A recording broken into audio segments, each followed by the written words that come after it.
ലാബിലേക്ക് എല്ലാവർക്കും ഒരിക്കൽ കൂടി സ്വാഗതം. കഴിഞ്ഞ ദിവസം ഇട്ട ക്ലാസ് എല്ലാവരും കണ്ടു കാണുമെന്ന് വിശ്വസിക്കുന്നു. ആർക്കും ഡൗട്ടൊന്നുമില്ലായിരുന്നു. അപ്പം നമുക്ക് ഇന്ന് പുതിയൊരു ചാപ്റ്ററിലേക്ക് പോകുന്നതിന് മുമ്പ് എൻ്റെ ചാനൽ ആദ്യമായിട്ടാണ് കാണുന്നതെങ്കിൽ സബ്സ്ക്രൈബ് ചെയ്യണം. തൊട്ടടുത്തുള്ള ബെല്ലൈക്കൺ കൂടി ക്ലിക്ക് ചെയ്യുകയാണെങ്കിൽ ഞാനിടുന്ന എല്ലാ നോട്ടിഫിക്കേഷനും നിങ്ങൾക്ക് കാണാൻ സാധിക്കും. ദെൻ ഇന്ന് പുതിയൊരു ചാപ്റ്ററാണ് സിറ്റിംഗ് അറേഞ്ച്മെൻറ്റ്. സിറ്റിംഗ് അറേഞ്ച്മെൻറ്റ് എന്ന ചാപ്റ്ററിലോട്ടാണ് നമ്മളിന്ന് പോകുന്നത്. ഓക്കെ ഗായ്സ്, നിങ്ങൾ നോക്കി സിറ്റിംഗ് അറേഞ്ച്മെൻറ്റിനെ നമുക്ക് രണ്ടായി ക്ലാസിഫൈ ചെയ്യാം. ഫസ്റ്റ് വൺ എന്ന് പറഞ്ഞാൽ arrangement in linear pattern, second one circular arrangement. ഇനി നമുക്ക് ഓരോന്നും എന്താണെന്ന് പഠിക്കാം. അറേഞ്ച്മെൻറ്റ് ഇൻ ലീനിയർ പാറ്റേൺ എന്താണെന്ന് നോക്കാം. അതിൻ്റെ കുറച്ച് ക്വസ്റ്റ്യൻസ് ചെയ്ത ശേഷം അടുത്ത സർക്കുലർ അറേഞ്ച്മെൻറ്റിലോട്ട് പോകാം. ഓക്കെ, അപ്പോൾ നോക്കി അറേഞ്ച്മെൻറ്റ് ഇൻ ലിനിയർ പാറ്റേൺ നോക്കി നിങ്ങൾ ഇതേപോലെ ഒരു സ്ട്രെയിറ്റ് ലൈൻ ഞാൻ വരച്ചു. സ്ട്രെയിറ്റ് ലൈനിൽ 5 പേരുകളും കൊടുത്തു. ABCDE എന്ന് പറഞ്ഞ 5 വ്യക്തികളാണെന്ന് നിങ്ങൾ സങ്കല്പിക്കുക. ഇനി നോക്കി ഈ 5 വ്യക്തികളുടെയും ഫേസ് നോക്കി നമുക്ക് നോർത്ത് സൈഡിലോട്ടായിരിക്കും ഫേസ് ഇരിക്കുന്നത്. അപ്പോൾ ഞാൻ ഫേസ് നോർത്ത് സൈഡിലോട്ട് വരയ്ക്കാം. അതിൻ്റെ ലെഫ്റ്റും റൈറ്റും ഒന്ന് അടയാളപ്പെടുത്താം. ഓക്കെ, ഇത് കണ്ടിട്ട് വല്ലതും മനസ്സിലാകുന്നുണ്ടോ? നോക്കിക്കോ. ഇപ്പോൾ ഫസ്റ്റ് ക്ലാസിഫിക്കേഷൻ ഞാൻ പറഞ്ഞു, അറേഞ്ച്മെൻറ്റ് ഇൻ ലീനിയർ പാറ്റേൺ ആണെന്ന് പറഞ്ഞു. ഇനി നോക്കി ഇവിടെ ഞാൻ ഒരു സ്ട്രെയിറ്റ് ലൈൻ വരച്ചു. ആ സ്ട്രെയിറ്റ് ലൈനിലും ഓരോ വ്യക്തികളാണെന്ന് കരുതുക. ABCDE എന്ന് പറഞ്ഞാൽ 5 വ്യക്തികളാണെന്ന് കരുതുക. 5 വ്യക്തികളുടെയും ഫേസ് നോർത്ത് സൈഡിലോട്ടാണ് നിൽക്കുന്നത്. നോർത്ത് ഡയറക്ഷനിലോട്ടാണ് 5 പേരെയും ഫേസ് നിൽക്കുന്നത്. അപ്പോൾ ഞാൻ ഫേസിന് ഇവിടെ കൊടുത്തു. ഫേസ് ഇവിടെ ബാക്കിയെല്ലാം ഫേസ് ആണ് കേട്ടോ. F കൊടുത്തിരിക്കുന്നതെല്ലാം ഫേസ് ആണ്. ഇനി ഇതിൻ്റെ ലെഫ്റ്റും റൈറ്റും ഒക്കെ നമ്മൾ അടയാളപ്പെടുത്തി. നമുക്കറിയാം, അതായത് നമുക്ക് എന്തറിയാം, നോർത്തിലോട്ട് പോകുമ്പോൾ റൈറ്റും ലെഫ്റ്റും എവിടെയാണെന്നൊക്കെ നമുക്കറിയാം. അപ്പോൾ ഇതെല്ലാം നോർത്ത് ഡയറക്ഷനിലോട്ട് ആകുന്നത് കൊണ്ട് ലെഫ്റ്റും റൈറ്റും നമ്മൾ അടയാളപ്പെടുത്തി. ഇനി ഈ ഒരു ഇത് നിങ്ങൾ ഓർത്ത് വെക്കുക. ഈ ഒരു ബേസിലായിരിക്കും ഇനി അങ്ങോട്ട് ക്വസ്റ്റ്യൻസ് നമ്മൾ ചെയ്യാൻ പോകുന്നത്. അപ്പോൾ നമുക്ക് ഓരോ ക്വസ്റ്റ്യൻസ് നമുക്ക് ചെയ്യാം. ഇത് ഇത്രയേ ഉള്ളൂ കാര്യങ്ങൾ പറയാനായിട്ട്. ഇവിടെ ഓരോ 5 വ്യക്തികൾ ഒരു സ്ട്രെയിറ്റ് ലൈൻ വരച്ചു. 5 വ്യക്തികൾ അവൻ നോർത്ത് ഡയറക്ഷനിലോട്ട് നോക്കി നിൽക്കുന്നു. ലെഫ്റ്റും റൈറ്റും അടയാളപ്പെടുത്തി. ഇത്രയേ ഉള്ളൂ. ഓരോ ക്വസ്റ്റ്യൻ ചെയ്ത് നോക്കാം. അപ്പോൾ നിങ്ങൾക്ക് കൂടുതൽ മനസ്സിലാകും. ഓക്കെ ഗൈസ്, ഇതാണ് ഫസ്റ്റ് ക്വസ്റ്റ്യൻ നിങ്ങളൊന്ന് പൗസ് ചെയ്ത് വെച്ച് എഴുതിയെടുക്കുക. എഴുതിയെടുത്ത ശേഷം ക്വസ്റ്റ്യൻ ഞാൻ വായിക്കാം കേട്ടോ. 5 friends are sitting on a bench. A is to the left of B but on the right of C. D is to the right of B but on the left of E. Who are at the extremes? ഇതാണ് question നന്നായിട്ട് മനസ്സിരുത്തി വായിക്കുക. അതിനുശേഷം ശ്രദ്ധിക്കുക. ആൻസറിലോട്ട് പോകാം നമുക്ക്. അപ്പോൾ question പറയുന്നുണ്ട് 5 friends എന്ന് പറയുന്നുണ്ട്. അപ്പം നമുക്കറിയാം, നമുക്കിവിടെ 5 ഫ്രണ്ട്സ് ജസ്റ്റ് ഒന്ന് ഇവിടെ എഴുതാം കേട്ടോ. 5 ഫ്രണ്ട്സ് ജസ്റ്റ് ഒന്ന് എഴുതി വെച്ചു ഞാൻ. A is to the left of B but on the right of C. അപ്പം നമുക്ക് കാര്യം ചെയ്യാം, ജസ്റ്റ് ഒരു ലൈൻ ഇങ്ങനെ ഒന്ന് കൊടുത്ത ശേഷം ഇത് ഞാൻ പറഞ്ഞു, ഇത് റൈറ്റ് സൈഡാണ് കേട്ടോ. ഇത് റൈറ്റ് സൈഡാണ്, ഇത് ലെഫ്റ്റ് സൈഡുമാണ്. അത് രണ്ടും ഞാൻ കൊടുത്തു. റൈറ്റും ലെഫ്റ്റും കൊടുത്ത ശേഷം ശ്രദ്ധിച്ചേ, A is to the left of B എന്ന് പറയുന്നുണ്ട്. ബിയുടെ ലെഫ്റ്റ് വേണം A വരേണ്ടത്. നമുക്ക് ആദ്യം അപ്പോൾ B അങ്ങ് എഴുതാം. ബിയുടെ ലെഫ്റ്റ് വേണം A വരേണ്ടെന്ന്. എയും എഴുതി. But on the right of C, സിയുടെ റൈറ്റും ആയിരിക്കണം. സിയുടെ, അതായത് A is to the left of B എന്ന് പറയുന്നുണ്ട്. ബിയുടെ ലെഫ്റ്റ് ആയിരിക്കണം A വരേണ്ടത്. But on the right of C, സിയുടെ റൈറ്റും ആയിരിക്കണം. അപ്പോൾ സി ഇവിടെ കൊടുത്ത പോരെ. ഇപ്പം നോക്കിയേ, സിയുടെ റൈറ്റിലുമായി B, ബിയുടെ ലെഫ്റ്റിലുമായി A. മനസ്സിലായ ക്വസ്റ്റ്യൻ? ഒന്നുകൂടെ പറയാം. A is to the left of B എന്ന് പറയുന്നുണ്ട്. അപ്പം നമുക്ക് ആദ്യം B എഴുതാം. ബിയുടെ ലെഫ്റ്റാണ് A വരേണ്ടതെന്ന് പറഞ്ഞു. ലെഫ്റ്റ് സൈഡ് A കൊടുത്തു.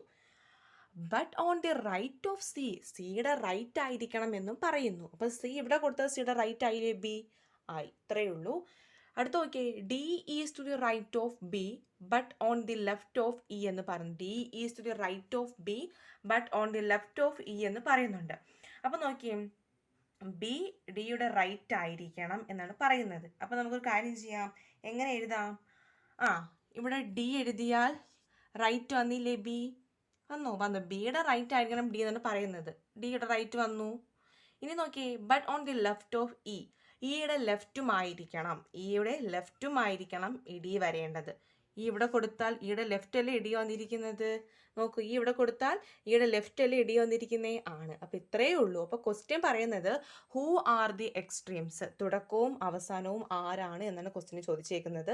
ആൻസർ CE ആണ്. ആൻസർ CE ആണ് ഇവിടുത്തെ ആൻസർ. ഓപ്ഷനിൽ CE ഉണ്ടോ നോക്കാം. ഉണ്ട്. അതാണ് ഇവിടുത്തെ ആൻസർ. അതാണ് CE ആണ് ആൻസർ.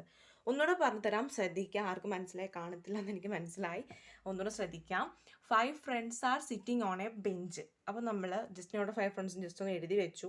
അതിനുശേഷം ഇങ്ങനെ ഒരു ലൈൻ കൊടുത്തു, ഒരു സ്ട്രെയിറ്റ് ലൈൻ കൊടുത്തു. റൈറ്റും ലെഫ്റ്റും ജസ്റ്റ് ഒന്ന് അടയാളപ്പെടുത്തി. അതിനുശേഷം ഇവിടെ സൗത്ത് ഡയറക്ഷനൊന്നോ നോർത്ത് ഡയറക്ഷനൊന്നോ ഒന്നും ക്വസ്റ്റ്യന് പറയുന്നില്ല. അതുകൊണ്ടാണ് ഞാൻ സ്ട്രെയിറ്റ് ലൈൻ കൊടുത്ത് നമ്മുടെ ഫേസ് എപ്പോഴും നോർത്ത് ഡയറക്ഷനിലോട്ടാണെന്ന് ഞാൻ പറഞ്ഞിരുന്നു. അപ്പോൾ ഫേസ് നോർത്ത് വരുമ്പോൾ ഇവിടെ ലെഫ്റ്റും ഇവിടെ റൈറ്റും ആണെന്ന് ഞാൻ പറഞ്ഞു.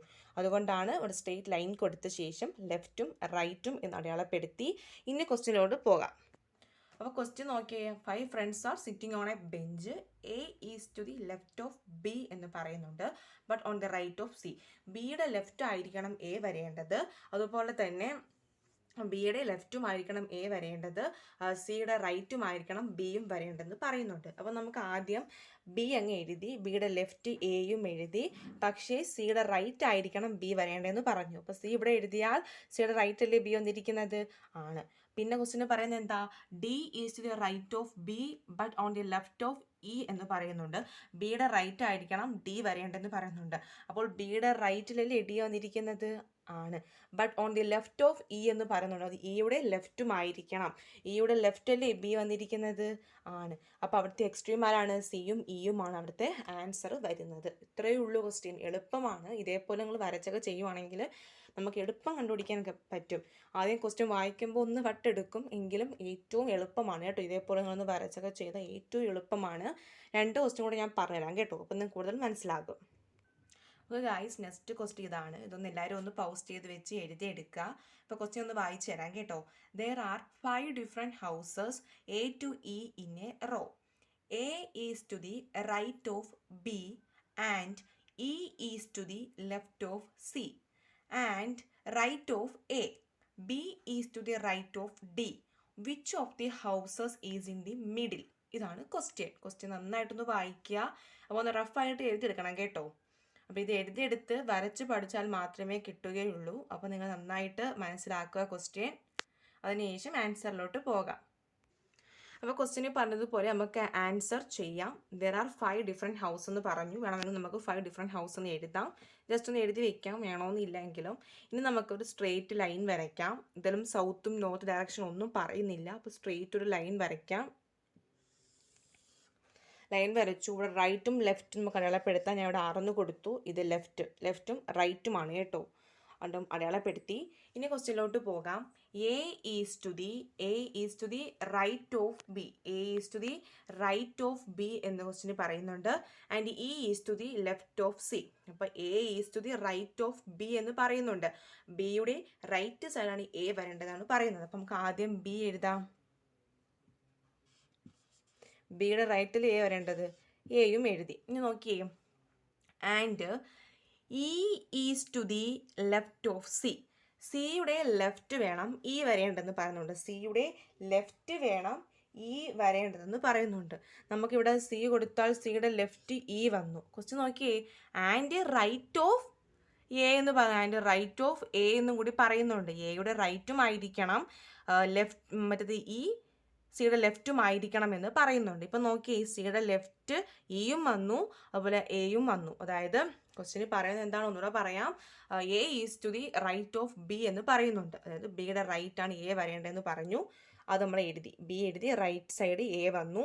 ഇനി പറയുന്നത് and E is to the left of C. ഈ എന്ത് വേണം? സി, ഇയുടെ ലെഫ്റ്റ് വേണം സി വരേണ്ടതെന്നും പറയുന്നുണ്ട്. നമ്മൾ അതും എഴുതി. റൈറ്റ് ഓഫ് എ, അതുപോലെ അതിൻ്റെ റൈറ്റ് വേണം എ വരേണ്ടതെന്നും ഇയുടെ റൈറ്റ് വേണം, അതായത് എയുടെ റൈറ്റ് വേണം ഈ ഇയും സിയും വരേണ്ടതെന്നും പറയുന്നുണ്ട്. അതും കൊടുത്തു. ഇനി പറയുന്നതോ B is to the right of D. ഡിയുടെ റൈറ്റ് വേണം ബി വരേണ്ടതെന്ന്. ഇവിടെ ഡി കൊടുത്താൽ റൈറ്റ് സൈഡ് ആയില്ലേ ബി? ആയി. Which of the houses is in the middle, അതാണ് main question. Which is the houses is in the middle. നമുക്കറിയാം ഈ ഒരു ലൈൻ നോക്കുമ്പോൾ ഇതിൽ മിഡിൽ വരുന്ന ആരാണ്ട്, എ ആണ് മിഡിൽ വരുന്നത് അല്ലേ. അപ്പോൾ അവിടുത്തെ ആൻസർ എ ആണ്. ഓപ്ഷനിലും ഉണ്ട് ആൻസർ, അതാണ് അവിടുത്തെ ആൻസർ എന്ന് പറയുന്നത്. ഇത്രയേ ഉള്ളൂ. ഒന്നുകൂടെ ഞാൻ പറഞ്ഞു തരാം കേട്ടോ, ഒന്നുകൂടെ പറഞ്ഞു തരാം, നോക്കാം. അപ്പോൾ ക്വസ്റ്റ്യൻ പറഞ്ഞു, നമുക്ക് ആൻസറിലോട്ട് പോകാം. ഒന്നുകൂടെ ഞാൻ പറയുവാണ് കേട്ടോ. അപ്പോൾ A is to the right of B എന്ന് പറയുന്നുണ്ട്. ബിയുടെ റൈറ്റ് സൈഡ് വേണം എ വരേണ്ടതെന്ന് പറയുന്നുണ്ട്. അപ്പോൾ നമുക്ക് ആദ്യം ഇവിടെ ആൻസർ ആയിട്ട് ബി എഴുതാം. ബിയുടെ റൈറ്റ് സൈഡാണ് എ എഴുതേണ്ടത്. എയും എഴുതി. ഇനി പറയുന്നത് എന്താണ് നോക്കി. And E is to the left of C എന്ന് പറയുന്നുണ്ട്. സിയുടെ ലെഫ്റ്റ് സൈഡ് വേണം ഇ വരേണ്ടതെന്ന് പറയുന്നുണ്ട്. സിയുടെ ലെഫ്റ്റ് സൈഡ് വേണം ഇ വരേണ്ടതെന്ന്. അപ്പം നമുക്കിവിടെ സി കൊടുത്താൽ ലെഫ്റ്റ് സൈഡായി, ലെഫ്റ്റ് സൈഡ് കൊടുക്കാം ഇ എന്ന് കൊടുക്കാം. പിന്നെ പറയുന്നുണ്ട് ആൻഡ് റൈറ്റ് ഓഫ് എ, എയുടെ റൈറ്റും ആയിരിക്കണമെന്ന്. കറക്റ്റ് അല്ലേ? റൈറ്റും ഡിയും സി എയുടെ റൈറ്റിൽ വന്നിരിക്കുന്നത് ഇവിടെ ആണ്. B is to the right of D, അത് ഡിയുടെ റൈറ്റ് വേണം ബി വരേണ്ടതെന്ന് പറയുന്നുണ്ട്. ഇവിടെ ഡി കൊടുത്താൽ കറക്റ്റ് ആവൂലേ? ഡിയുടെ റൈറ്റല്ലേ ബി വന്നിരിക്കുന്നത്, കറക്റ്റ് ആവും. Which of the houses is in the middle, അതാണ് ക്വസ്റ്റ്യൻ. നമുക്ക് നോക്കാം. അതിൽ എ ആണ് മിഡിൽ വന്നിരിക്കുന്നത്. അവിടുത്തെ ആൻസറും എ ആണ് ആൻസർ. ഇത്രയേ ഉള്ളൂ. ഇതേപോലെ വരച്ച് ചെയ്യുവാണെങ്കിൽ നിങ്ങൾക്ക് എളുപ്പമുണ്ട് കേട്ടോ. നിങ്ങൾ വരയ്ക്കാതെ ക്വസ്റ്റ്യൻ മാത്രം ജസ്റ്റ് ഒന്ന് നോക്കിയോണ്ട് നിങ്ങൾക്ക് മനസ്സിലാക്കണമെന്നില്ല. ഓക്കെ, അപ്പം ഇത്രയേ ഉള്ളൂ. ഒരു ക്വസ്റ്റ്യൻ കൂടെ പറഞ്ഞു തരാം, അപ്പോൾ ഒന്നുകൂടെ മനസ്സിലാകും. ഓക്കെ, ഇതാണ് മൂന്നാമത്തെ ക്വസ്റ്റ്യൻ. ഇതും കൂടെ നിങ്ങൾ നന്നായി മനസ്സിലാക്കുക. ഇതും കൂടെ പഠിച്ചു കഴിഞ്ഞാൽ നിങ്ങൾ ഈ ഒരു ചാപ്റ്റർ എളുപ്പം പഠിക്കും. ഓക്കെ, അപ്പോൾ നിങ്ങൾ നോക്കിയേ, ക്വസ്റ്റ്യൻ നോക്കിയേ, പൗസ് ചെയ്ത് വെച്ച് ഒന്ന് റഫായിട്ടൊന്ന് എഴുതിയെടുത്തേ ക്വസ്റ്റ്യൻ. 5 ഫ്രണ്ട്സ് എന്നാണ് പറഞ്ഞേക്കുന്നത് അല്ലേ. P, Q, R, S and T are sitting in a row facing north. Here S is between T and Q and Q is to the immediate left of R, P is to the immediate left of T. Who is the middle? ഇതാണ് question. Question നന്നായി മനസ്സിലാക്കുക. ഇനി നമുക്ക് ആൻസറിലോട്ട് പോകാം. ഇവിടെ പറയുന്നുണ്ട്, ഇവിടെ direction പറയുന്നുണ്ട്, നോർത്ത് ഡയറക്ഷൻ എന്ന് പറയുന്നുണ്ട്. അപ്പം നോർത്ത് നമ്മൾ നേരത്തെ വരച്ചിരുന്നു. നോർത്ത് ഡയറക്ഷൻ ആകുമ്പം അതിൻ്റെ ഓപ്പോസിറ്റ് ആയിരിക്കും ഫേസ് വരുന്നതെന്ന് പറഞ്ഞു. നമ്മൾ നേരത്തെ ഞങ്ങൾക്ക് വരച്ച് കാണിച്ചു തന്നില്ലായിരുന്നു. ചാപ്റ്റർ ഫസ്റ്റ് തുടങ്ങാൻ നേരത്ത് പറഞ്ഞതുപോലെ തന്നെയാണ്. ലെഫ്റ്റും റൈറ്റും അവിടെ വരുമ്പോൾ നേരത്തെ പറഞ്ഞിരുന്നു. സൗത്ത് ആണെങ്കിൽ രണ്ട് ഓപ്പോസിറ്റ് ആയിരിക്കും വരുന്നത്. ഓക്കെ, സൗത്ത് ആണെങ്കിൽ അവിടെ ഒരു ഡയറക്ഷൻ ഓപ്പോസിറ്റ് വരും. നോർത്ത് ആകുമ്പം ഇങ്ങനെയാണ് പോകുന്നത്, ലെഫ്റ്റ് റൈറ്റ് ഇങ്ങനെ പോകും. അതേസമയം സൗത്ത് ആണെങ്കിൽ തിരിച്ചു വരും, റൈറ്റ് ലെഫ്റ്റ് ഇങ്ങനെയായിരിക്കും പോകുന്നത്. ഇത് രണ്ട് ഓർത്ത് വെച്ചേക്കാം. ഓക്കെ, അപ്പോൾ ക്വസ്റ്റ്യനിൽ പറയുന്നത് പോലെ നമുക്കൊരു സ്ട്രെയിറ്റ് ലൈൻ വരയ്ക്കാം. ആദ്യമേ ഒരു സ്ട്രെയിറ്റ് ലൈൻ വരച്ചു. ഇവിടെ റൈറ്റും ദെൻ ഇവിടെ ലെഫ്റ്റും അടയാളപ്പെടുത്തി. നോക്കിയ ക്വസ്റ്റ്യന് പറയുന്നത് എന്താണ്? Here S is between T and Q. T and ക്യൂവിൻ്റെ ഇടയിലാണ് എസ് വരുന്നതെന്ന് പറഞ്ഞു. ടി ആൻഡ് ക്യൂവിൻ്റെ ഇടയിലാണ് എസ് വരുന്നതെന്ന് പറഞ്ഞു. ഓക്കെ, ഇനി ക്വസ്റ്റ്യന് പറയുന്നത് എന്താ പറയുന്നത് നോക്കി. And Q is to the immediate left of R. ആറിൻ്റെ ലെഫ്റ്റ് സൈഡ് വരണം ക്യൂ എന്ന്. അങ്ങനെയാണെങ്കിൽ ഇവിടെ 6 കൊടുത്താൽ പോരെ? ഇവിടെ 6 കൊടുത്താൽ ലെഫ്റ്റ് സൈഡ് വന്നില്ലേ? ക്യൂ വന്ന്. ഇനി നോക്കി, P is to the immediate left of T എന്ന് പറയുന്നുണ്ട്.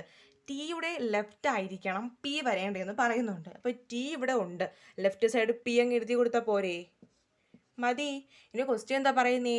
Who is in the middle? ആരാണ് മിഡിൽ വന്നിരിക്കുന്നതെന്ന്. ആരാണ് മിഡിൽ വന്നിരിക്കുന്നത്?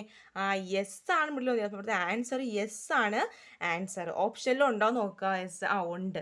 അവിടുത്തെ ആൻസർ അതാണ്. ഇത്രയേ ഉള്ളൂ. ക്വസ്റ്റ്യൻ എളുപ്പമില്ല പഠിക്കാൻ. ഇതേപോലെ ഒരു ക്വസ്റ്റ്യൻ തന്നാൽ ഇതേപോലെ സ്ട്രെയിറ്റ് ലൈൻ വരയ്ക്കുക, ഏത് ഡയറക്ഷനാണെന്ന് നോക്കുക. ഇപ്പോൾ സൗത്ത് ആണ് ചോദിച്ചെങ്കിൽ ഇപ്പുറത്ത് ഇവിടെ ലെഫ്റ്റും വരും, ഇവിടെ റൈറ്റും വരും. നോർത്ത് ചോദിച്ചതുകൊണ്ട് ലെഫ്റ്റ് ഇവിടെ വന്നു, ഇവിടെ റൈറ്റ് വന്നു. ഇതേപോലെ ആ ക്വസ്റ്റ്യന് പറയുന്നത് പോലെയൊക്കെ നിങ്ങൾ ഇവിടെ അങ്ങ് എഴുതി വെച്ചാൽ നിങ്ങൾക്ക് ആൻസർ കിട്ടും. മിഡിൽ കിട്ടും, വേണമെങ്കിൽ മിഡിൽ ചോദിച്ചാൽ മിഡിൽ കിട്ടും, റൈറ്റ് ചോദിച്ചാൽ റൈറ്റ് കിട്ടും, ലെഫ്റ്റ് ചോദിച്ചാൽ ലെഫ്റ്റ് കിട്ടും. കിട്ടിയില്ലേ? ഇത്രയേ ഉള്ളൂ. ഇങ്ങനത്തെ ക്വസ്റ്റ്യൻ വന്നാൽ എളുപ്പമില്ല കണ്ടുപിടിക്കാൻ. ക്വസ്റ്റ്യൻ കാണുമ്പോൾ ഒന്ന് കൺഫ്യൂഷൻ ആവുമെങ്കിലും സിമ്പിളാണ്. ഇതേപോലെ ഒന്ന് വരച്ച് ചെയ്താൽ സിമ്പിളാണ് ക്വസ്റ്റ്യൻ. ഇനി നമുക്ക് അടുത്ത ക്ലാസിഫിക്കേഷനിലോട്ട് പോകാം. അടുത്ത ഞാൻ പറഞ്ഞതാണ് സർക്കുലർ അറേഞ്ച്മെൻ്റ് ആണ്. ഇനി അതിലോട്ട് പോകാം, അതും സിമ്പിളാണ്. ഓക്കെ ഗൈസ്, സെക്കൻഡ് ക്ലാസിഫിക്കേഷൻ ആണ് സർക്കുലർ അറേഞ്ച്മെൻ്റ് ആണ്. അതായത് നമുക്ക് ഈ ഒരു ഡയഗ്രാം നമുക്ക് പരിചയപ്പെടാം. അതായത് കണ്ടു പേടിക്കേണ്ട, ഇതൊരു സർക്കിളാണ് കേട്ടോ. സർക്കിൾ ഇങ്ങനെ IP വരച്ചപ്പോൾ അപ്പോൾ അതൊരു സർക്കിളാണ്. ഇത് സെൻറ്ററാണ്, സി എന്ന് കൊടുത്തു ഞാൻ. ഇത് 4 വ്യക്തികളാണെന്ന് വിചാരിക്കുക. A, B, C, D 4 വ്യക്തികളാണ്. ഈ 4 വ്യക്തികളും സെൻറ്ററിലോട്ട് നോക്കിക്കൊണ്ട് നിൽക്കുകയാണ്. ഇപ്പോൾ ഇതെന്ന് പറയുന്നത് റൈറ്റ് സൈഡാണ്. റൈറ്റ് അഥവാ ആൻറ്റി ക്ലോക്ക് വേസ് എന്ന് പറയും. നമ്മൾ ഡയറക്ഷൻ്റെ ചാപ്റ്റർ പഠിക്കാൻ നേരത്ത് അതിൽ ഞാൻ പറഞ്ഞിരുന്നു ആൻറ്റി ക്ലോക്ക് വേസ് എന്താണെന്നും ക്ലോക്ക് വേസ് എന്താണെന്നും പറഞ്ഞിരുന്നു. അപ്പോൾ ഇങ്ങനത്തെ ഡയറക്ഷനിൽ പോവുകയാണെങ്കിൽ that is right or anti clock vase എന്നും, അതിൻ്റെ ഓപ്പോസിറ്റ് ഡയറക്ഷനോടെ പോവുകയാണെങ്കിൽ that is left or clock vase എന്നും പറയാം. ഓക്കെ, ഇങ്ങനെ ഇത്രയും കാര്യങ്ങൾ ഇതിൽ ഓർത്ത് വെച്ചാൽ മതി.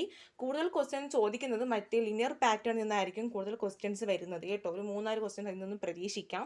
അതേസമയം സർക്കുലർ അറേഞ്ച്മെൻറ്റിൽ നിന്നും അങ്ങനെ ക്വസ്റ്റ്യൻ ചോദിച്ചിട്ടുണ്ട്, ബട്ട് അതൊക്കെ ഒരു ക്വസ്റ്റ്യനൊക്കെ ചോദിച്ചിട്ടുള്ളൂ. അപ്പോൾ കൂടുതൽ രണ്ടും ഇമ്പോർട്ടൻ്റ് ആണ്. എങ്കിലും ഇത് നിങ്ങൾ മനസ്സിലാക്കി വെക്കുക, എങ്ങനെയാണെന്ന് ഉത്തരം കണ്ടെത്തേണ്ടത് എങ്ങനെയാണെന്ന് മനസ്സിലാക്കി വെക്കുക. മറ്റതിന് കൂടുതൽ ഇമ്പോർട്ടൻറ്റ് കൊടുത്ത് ഒരുപാട് ക്വസ്റ്റ്യൻ വർക്കൗട്ട് ചെയ്യുക. ഓക്കെ, നോക്കാം നമുക്ക് ഇതെങ്ങനെ കണ്ടുപിടിക്കുമെന്ന് ഓരോ ക്വസ്റ്റ്യൻ നമുക്ക് നോക്കാം. ഓക്കെ, അപ്പോൾ അതിലെ ക്വസ്റ്റ്യൻ ഫസ്റ്റ് വൺ ഇതാണ്. ഇതൊന്ന് നിങ്ങൾ എഴുതിയെടുക്കുക. ക്വസ്റ്റ്യൻ്റെ ബാക്കി അപ്പുറത്തുണ്ട് കേട്ടോ, ഞാൻ വായിച്ച് പറഞ്ഞു തരാമേ. ക്വസ്റ്റ്യൻ ഒന്ന് എഴുതിയെടുക്കാം, നന്നായിട്ട് മനസ്സിലാക്കി എടുക്കണം കേട്ടോ. ക്വസ്റ്റ്യൻ നന്നായിട്ട് ഈ ഒരു ക്വസ്റ്റ്യൻ കിട്ടിയാൽ നന്നായിട്ട് മനസ്സിലാക്കുക. അതിനുശേഷം നിങ്ങൾ ആൻസറിലോട്ട് പോകാം.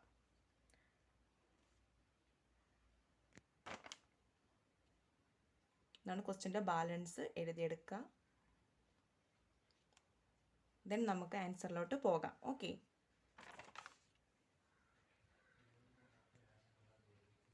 അപ്പം നമുക്ക് ആൻസറിലോട്ട് പോകാം. അപ്പോൾ പറയുന്നുണ്ട് 5 person are sitting facing centre of a circle എന്ന് പറയുന്നു. Pramod is sitting to the right of Ranjan. അപ്പം നമുക്കൊരു കാര്യം ചെയ്യുമ്പോൾ സർക്കിൾ ഒന്ന് വരയ്ക്കാം. ഓക്കെ, അപ്പം എന്തായാലും സർക്കിളിൻ്റെ ബേസ്ഡ് ക്വസ്റ്റ്യനിൽ വരുന്നത്. ആദ്യം സർക്കിൾ ഒന്ന് വരച്ചു വയ്ക്കാം. ഇത് സർക്കിളാണെന്ന് കരുതുക. ഓക്കെ, ഇനി ക്വസ്റ്റ്യൻ പറയുന്നത് എന്താണ്? Pramod is sitting to the right of Ranjan എന്ന് പറയുന്നുണ്ട്. ഇത് ചെയ്യുന്നതിന് മുമ്പേ നമ്മൾ ഡയറക്ഷൻ്റെ ഒരു ചാപ്റ്ററിൽ ഈസ്റ്റ് വെസ്റ്റ് അതിൻ്റെയൊക്കെ ലെഫ്റ്റും റൈറ്റും എവിടെ നിന്നൊക്കെ പഠിച്ചിരുന്നു. അതൊന്ന് സൈഡിലൊന്ന് എഴുതി വെച്ചാൽ ഈ ഒരു ക്വസ്റ്റ്യൻ വരുമ്പോൾ നിങ്ങൾക്ക് ഉപകാരപ്രദമായിരിക്കും. അതൊന്ന് നമുക്ക് എഴുതി വെക്കാം. ഓക്കെ ഗൈസ്, ഞാൻ ഇവിടെ ഈസ്റ്റ് വെസ്റ്റ് സൗത്ത് അതിൻ്റെയൊക്കെ അതിൻ്റെ റൈറ്റും ലെഫ്റ്റും ഒക്കെ അടയാളപ്പെടുത്തി വെച്ചിട്ടുണ്ട്. ഇങ്ങനെ അടയാളപ്പെടുത്തിയാൽ നിങ്ങൾക്ക് എളുപ്പം ഈ ക്വസ്റ്റ്യനൊക്കെ ആൻസർ ചെയ്യാൻ സാധിക്കും. ഓക്കെ, ഇനി ക്വസ്റ്റ്യനിലോട്ട് വന്നേ. Pramod is sitting to the right of Ranjan എന്ന് പറയുന്നുണ്ട്. Pramod is sitting to the right of Ranjan. നോക്കി, അപ്പോൾ നമുക്ക് പ്രമോദ് ഇവിടെ എഴുതാം. രഞ്ജനാണ്, Ranjan. Pramod is sitting to the right of Ranjan എന്നാണ് പറഞ്ഞിരിക്കുന്നത്. അതായത് രഞ്ജൻ്റെ റൈറ്റ് സൈഡാണ് പ്രമോദ് എന്ന് പറയുന്നുണ്ട്. അപ്പോൾ നമുക്ക് ഇവിടെ എന്തെന്ന് എടുക്കാം? യെസ്, പ്രമോദ് എന്ന് കൊടുക്കണം അല്ലേ? പ്രമോദ് രഞ്ജൻ്റെ റൈറ്റ് സൈഡാണ് പ്രമോദ് വരേണ്ടത്. അപ്പോൾ ഇത് ഏത് സൈഡാണ്? സൗത്താണ്. സൗത്തിൻ്റെ റൈറ്റ് എന്ന് പറഞ്ഞാൽ ഇങ്ങോട്ടാണ് പോകുന്നത് അല്ലേ? അപ്പോൾ ഇവിടെ ആര് വരും? പ്രമോദ് വരും. PR എന്ന് കൊടുക്കാം. ഇവിടെ രഞ്ജൻ്റെ J കൊടുക്കാം, മനസ്സിലാവാൻ വേണ്ടി രഞ്ജൻ കൊടുത്തു. ക്വസ്റ്റ്യൻ ഞാൻ ഒന്നുകൂടെ പറയുകയാണ്. Pramod is sitting to the right of Ranjan എന്ന് പറയുന്നുണ്ട്. രഞ്ജൻ്റെ റൈറ്റ് സൈഡിൽ വേണം പ്രമോദ് വരേണ്ടത്. ക്വസ്റ്റ്യൻ ശ്രദ്ധിക്കുക, രഞ്ജൻ്റെ റൈറ്റ് സൈഡ് വേണം പ്രമോദ് വരേണ്ടത്. ഇപ്പോൾ ഇവിടെ സൗത്ത് ഡയറക്ഷൻ നോർത്ത് ഡയറക്ഷൻ ഒന്നും പറയുന്നില്ല. അപ്പം ഞാൻ ഇവിടെ നിന്ന് സ്റ്റാർട്ട് ചെയ്തു. രഞ്ജൻ്റെ റൈറ്റ് സൈഡ് എന്ന് പറയുമ്പോൾ ഇവിടെയാണ് അല്ലേ? സൗത്താണ്. രഞ്ജൻ ഇപ്പോൾ സൗത്ത് ഡയറക്ഷനിലാണ്. സൗത്തിൻ്റെ റൈറ്റ് എന്ന് പറയുന്നത് ഇങ്ങോട്ടാണ്. അവിടെ പ്രമോദിനെ കൊടുത്തു. ഇനി നോക്കിയ ക്വസ്റ്റ്യൻ, രാജു ഈ sitting between Brijesh and Naveen. ബ്രിജീഷിൻ്റെയും നവീൻ്റെയും ഇടയിലാണ് രാജു എന്ന് പറയുന്നുണ്ട്. അപ്പോൾ നമുക്കിവിടെ കൊടുക്കാം. ഞാൻ അവിടെ നോർത്ത് കൊടുത്തു രാജു ആരൊക്കെയിടയിലാണെന്ന് പറയുന്നുണ്ട്? ബ്രിജീഷിൻ്റെയും നവീൻ്റെയും. ഇവിടെ ബ്രിജീഷും ഇവിടെ നവീനും. ബ്രിജീഷിൻ്റെയും നവീൻ്റെയും ഇടയിലാണ് രാജു എന്ന് ക്വസ്റ്റ്യനിൽ പറയുന്നു. അത് നമ്മൾ കൊടുത്തു. ഇനി നോക്കിയേ, Raju is to the left of Brijesh. ബ്രിജീഷിൻ്റെ ലെഫ്റ്റ് ആയിരിക്കണം രാജു. ഇങ്ങോട്ട് നോക്കി നിങ്ങൾ, ബ്രിജീഷിൻ്റെ ലെഫ്റ്റ് ആയിരിക്കണം രാജു. ഇതിപ്പോൾ ഡയറക്ഷൻ എത്തിയടേ? ഈസ്റ്റാണ്. ഈ ഈസ്റ്റ് ഡയറക്ഷൻ്റെ ലെഫ്റ്റ് എന്ന് പറഞ്ഞാൽ ഇങ്ങോട്ടാണ് ഈസ്റ്റ് ലെഫ്റ്റ് അല്ലേ? അപ്പോൾ ഇവിടെ ലെഫ്റ്റിൽ രാജു വന്നിരിക്കുന്നത് ബ്രിജീഷിൻ്റെ ലെഫ്റ്റാണ് ഇവിടെ രാജു വന്നിരിക്കുന്നത്. അപ്പോൾ അവിടെ ഒന്നും ചേഞ്ച് ചെയ്യേണ്ട, അത് കറക്റ്റ് തന്നെയാണ്. ഇനി നോക്കിയേ, and Ranjan is to the right of Brijesh. ബ്രിജീഷിൻ്റെ റൈറ്റ് ആണ് രഞ്ജൻ വരേണ്ടത് തന്നെയല്ലോ. ഇപ്പോൾ ഇത് ഈസ്റ്റാണ്. ഈസ്റ്റിൻ്റെ റൈറ്റ് എന്ന് പറഞ്ഞാൽ താഴോട്ടാണ്. ഈസ്റ്റിൻ്റെ റൈറ്റ് ഇങ്ങോട്ടാണ്, താഴോട്ടാണ്. അപ്പോൾ ബ്രിജീഷിൻ്റെ താഴെ രഞ്ജൻ വന്നിരിക്കുന്നത്, റൈറ്റിലോട്ടല്ലേ രഞ്ജൻ വന്നിരിക്കുന്നത്. അതും കറക്റ്റാണ്. ഇനി ക്വസ്റ്റ്യൻ എന്താ ചോദിച്ചേക്കുന്നത് നോക്കിയേ. ക്വസ്റ്റ്യൻ എന്താ പറയുന്നത്? Who is sitting to the left of Naveen. നവീൻ്റെ ലെഫ്റ്റ് സൈഡ് ഇപ്പോൾ ഇരിക്കുന്നത് ആരാണ്? അപ്പോൾ നമ്മൾ ഈ ഫിഗറിലോട്ട് വരണം. നോക്കിയേ, നവീൻ വെസ്റ്റ് സൈഡിലോട്ടാണ് നവീൻ ഇരിക്കുന്നത്. വെസ്റ്റിൻ്റെ ലെഫ്റ്റ് താഴോട്ടാണ്. അപ്പോൾ അവിടെ ആരായിരിക്കുന്നത്? പ്രമോദാണ് അതിൻ്റെ ആൻസർ. നവീൻ്റെ ലെഫ്റ്റ് നോക്കുക, പ്രമോദാണ് അവിടുത്തെ ആൻസർ. ഓപ്ഷനിൽ ഉണ്ടെന്ന് നോക്കുക, ഉണ്ടെങ്കിൽ ഉണ്ട്. അപ്പോൾ അവിടുത്തെ ആൻസർ പ്രമോദാണ്. ഇത്രയേ ഉള്ളൂ. ഒന്നുകൂടെ പറഞ്ഞു തരാം. ക്വസ്റ്റ്യൻ നോക്കി നിങ്ങൾ. 5 persons are sitting facing center of a circle. Pramod is sitting to the right of Ranjan എന്ന് പറയുന്നുണ്ട്. രഞ്ജൻ്റെ റൈറ്റ് സൈഡ് വേണം പ്രമോദ് വരേണ്ടതെന്ന് പറയുന്നുണ്ട്. നമ്മൾ രഞ്ജനെ സൗത്ത് കൊടുത്തു. അതിൻ്റെ റൈറ്റ്, സൗത്തിൻ്റെ റൈറ്റ് ഇങ്ങോട്ടാണ്, പ്രമോദിനെ കൊടുത്തു. പിന്നെ പറയുന്നത് എന്താണ്? Raju is sitting between Brijesh and Naveen. ബ്രിജീഷിൻ്റെയും നവീൻ്റെയും ഇടയിലാണ് രാജു എന്ന് പറയുന്നുണ്ട്. അപ്പോൾ ഞാൻ എന്ത് ചെയ്തു? ഇവിടെ ബ്രിജീഷ്, രാജു, നവീൻ്റെ ഇടയിലാണ് രാജു വന്നിരിക്കുന്നതെന്ന് പറഞ്ഞു കൊടുത്തു. Raju is to the left of Brijesh എന്ന് പറയുന്നുണ്ട്. ബ്രിജീഷിൻ്റെ ലെഫ്റ്റാണ് രാജു വരേണ്ടതെന്ന് പറയുന്നു. ബ്രിജീഷ് ഇപ്പം നോക്കി ഈ സൈഡ് നിൽക്കുവാണ് ഈസ്റ്റ്. ഈസ്റ്റിൻ്റെ ലെഫ്റ്റ് എങ്ങോട്ടാണ്? മുകളിലോട്ടാണ്. അപ്പോൾ ബ്രിജീഷിൻ്റെ ലെഫ്റ്റ് രാജുവാണ് വന്നിരിക്കുന്നത്. കറക്റ്റാണ്, അതൊന്നും ചേഞ്ച് ചെയ്യണ്ട. അത് നോക്കിയേ, Ranjan is to the right of Brijesh എന്ന് പറയും. Ranjan is to the right of Brijesh എന്ന് പറയുന്നുണ്ട്. അപ്പോൾ നോക്കിയേ, കറക്റ്റാണ്. അതായത് ബ്രിജീഷിൻ്റെ റൈറ്റ് വേണം രഞ്ജൻ വരേണ്ടതെന്ന്. നമുക്കറിയാം ബ്രിജീഷ് ഈസ്റ്റ് സൈഡ്, ഈസ്റ്റാണ് ഈസ്റ്റിൻ്റെ ഡയറക്ഷൻ എന്ന് പറയുന്നത്. ഈസ്റ്റിൻ്റെ റൈറ്റ് ഡയറക്ഷൻ താഴോട്ടാണ്. അപ്പോൾ ബ്രിജീഷിൻ്റെ താഴെ രഞ്ജൻ റൈറ്റ് സൈഡ് വന്നിരിക്കുന്നത്. അതും ഒന്നും ചേഞ്ച് ചെയ്യേണ്ട, കറക്റ്റ് തന്നെയാണ്. ക്വസ്റ്റ്യൻ പറയുന്നത് who is sitting to the left of Naveen. നവീൻ്റെ ലെഫ്റ്റ് സൈഡ് വന്നിരിക്കുന്നത് ആരാണ് എന്നാണ് ക്വസ്റ്റ്യൻ. ആരാണിടെ നോക്കുക, ഈ ഒരു ഫിഗർ നോക്കുക, മനസ്സിലാവും. നവീൻ വെസ്റ്റ് സൈഡ് ഇരിക്കുവാണ്. വെസ്റ്റിൻ്റെ റൈറ്റ് എന്ന് പറഞ്ഞാൽ എങ്ങോട്ടാണ്? വെസ്റ്റിൻ്റെ ലെഫ്റ്റ് സൈഡ് എന്ന് പറഞ്ഞാൽ താഴോട്ടാണ്. അപ്പോൾ ക്വസ്റ്റ്യൻ പറയുന്നതാണ് who is sitting to the left of Naveen. നവീൻ്റെ ലെഫ്റ്റ് സൈഡ് ഇപ്പോൾ ഇരിക്കുന്നത് ആരാണ് എന്നാണ് ക്വസ്റ്റ്യൻ. നമുക്കറിയാം നവീൻ വെസ്റ്റ് സൈഡാണ് ഇപ്പോൾ നിൽക്കുന്നത്. ഇരിക്കുന്നത്. നവീൻ്റെ വെസ്റ്റിൻ്റെ ലെഫ്റ്റ് എന്ന് പറഞ്ഞാൽ താഴോട്ടാണ് അല്ലേ? താഴോട്ടാണ്. അപ്പോൾ പ്രമോദാണ് അവിടുത്തെ ആൻസർ വരുന്നത്. ഇത്രയേ ഉള്ളൂ കണ്ടുപിടിക്കാനായിട്ട്. ഇതേപോലെ സർക്കിളിൻ്റെ ബേസ് ചെയ്ത് ക്വസ്റ്റ്യൻ വരുമ്പോൾ ഇതേപോലെ ഒരു സർക്കിൾ നിങ്ങൾ വരയ്ക്കുക. അതിനുശേഷം അത് പറയുന്ന പേരുകളെല്ലാം ലെഫ്റ്റും റൈറ്റും ഒക്കെ അറിഞ്ഞിരുന്നാലേ പറ്റൂ ഇതൊക്കെ ചെയ്യാനായിട്ട്. ഈസ്റ്റിൻ്റെയും വെസ്റ്റിൻ്റെയൊക്കെ ലെഫ്റ്റും റൈറ്റും അറിയുന്ന ശേഷം നിങ്ങൾ ഇതേപോലെ വരച്ച് ചെയ്യുവാണെങ്കിൽ നിങ്ങൾക്ക് എളുപ്പം ആൻസർ കിട്ടും. അപ്പോൾ ഇത്രയേ ഉള്ളൂ. അപ്പോൾ കൂടുതൽ ക്വസ്റ്റ്യൻ ചോദിക്കുന്നത് ഞാൻ ആദ്യം പറഞ്ഞ ആ ഒരു ലിനിയർ പാറ്റേണിൽ നിന്നായിരിക്കും കൂടുതൽ ക്വസ്റ്റ്യൻസ് വരുന്നത്. ഇതിൽ നിന്നും ചോദിക്കും, ഒരു 1-2 ചോദിക്കത്തുള്ളൂ. കൂടുതൽ ലിനിയർ പാറ്റേണിൽ നിന്നായിരിക്കും ഒരു 4-5 ക്വസ്റ്റ്യൻ പ്രതീക്ഷിക്കാം. അപ്പോൾ ഞാൻ ഈ ഒരു ക്വസ്റ്റ്യൻ ഇത്രേ പറയുന്നുള്ളൂ. എളുപ്പമാണ് ചെയ്യാനായിട്ട്. ഇതേപോലെ വരച്ച് ചെയ്യുകയാണെങ്കിൽ വളരെ എളുപ്പമാണ് ചെയ്യാൻ. ഞാൻ കുറച്ച് ക്വസ്റ്റ്യൻ നിങ്ങൾക്ക് വർക്കൗട്ട് ചെയ്യാനായിട്ട് PDF ആക്കി ഡിസ്ക്രിപ്ഷൻ ബോക്സിൽ ഇട്ടേക്കാം. അത് ചെയ്ത് നോക്കുക. എന്തെങ്കിലും ഡൗട്ട് ഉണ്ടെങ്കിൽ നിങ്ങൾ ആ ഒരു നമ്പർ കമൻറ്റ് ബോക്സിൽ ഇട്ടിരുന്നാൽ നെക്സ്റ്റ് ക്ലാസ്സിൽ അത് ചെയ്തു തരും. അപ്പോൾ നിങ്ങളിത് വെറുതെ ഞാൻ ക്ലാസ് ഇട്ടത് കൊണ്ട് മാത്രം നിങ്ങൾ നോക്കിക്കൊണ്ടിരിക്കരുത്, ചെയ്തു തന്നെ നോക്കണം. എങ്കിൽ മാത്രമേ ആൻസർ കിട്ടുകയുള്ളൂ. വർക്കൗട്ട് ചെയ്യണം, എങ്കിൽ മാത്രമേ അതിന് പ്രതിഫലം കിട്ടുകയുള്ളൂ. അത് നിങ്ങൾ മനസ്സിലാക്കുക. അപ്പോൾ റിപ്പീറ്റ് ചെയ്യുക. ഒരു വട്ടം നിങ്ങൾക്ക് പറഞ്ഞത് കൊണ്ട് മാത്രം മനസ്സിലാകണമെന്നില്ല. റിപ്പീറ്റ് ചെയ്യുക. റിപ്പീറ്റ് ചെയ്യുമ്പോഴാണ് നിങ്ങൾക്കതിൻ്റെ ഫലം കിട്ടുന്നത്. അപ്പോൾ ഇത്രയേ ഉള്ളൂ. ഇന്നത്തെ ക്ലാസ്സിനോട് അവസാനിപ്പിക്കുകയാണ്. എന്തെങ്കിലും ഡൗട്ട് ഉണ്ടെങ്കിൽ കമൻറ്റ് ബോക്സിൽ രേഖപ്പെടുത്താം. ചാനൽ ആദ്യമായിട്ടാണ് കാണുന്നതെങ്കിൽ സബ്സ്ക്രൈബ് ചെയ്യണം, ഷെയർ ചെയ്യണം, ലൈക്ക് ചെയ്യണം. അതിനൊന്നും മറക്കരുത്. Thanks all of U.